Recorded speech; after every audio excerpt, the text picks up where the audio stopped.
ఈరోజు టమాటా fried rice చేస్తున్నాము. Oil వేసిన తర్వాత కొద్దిగా చెక్క వేస్తాము, బిర్యానీ ఆకు వేసిన తర్వాత కొంచెం జీలకర్ర వేసేస్తాము, కొద్దిగా పచ్చిమిరపకాయలు వేసేసేది కట్ చేసుకుంటాను కదా అవి కూడా వేసేసి కొంచెము ఇవన్నీ ఫ్రై అయినవి గార్లిక్ జింజర్ పేస్ట్ వేయాలి. ఇదంతా ఆనియన్ ఫ్రై అయిపోయింది. 5 టమాటా పండ్లు వేసుకున్నాము, మీడియం సైజువి. మగ్గినాక ఇదంతా వేసి కలిసి బాగా మగ్గునిచ్చేసేది. ఇదంతా ఫ్రై అయిపోయింది.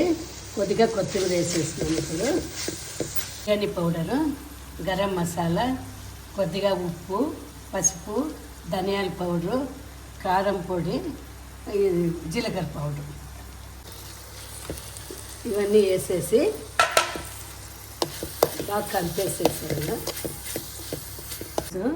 అంతా ఇట్లా ఇడి పొడిగా బాగా ఇట్లా చేసేసుకోవాలి. అన్నంనే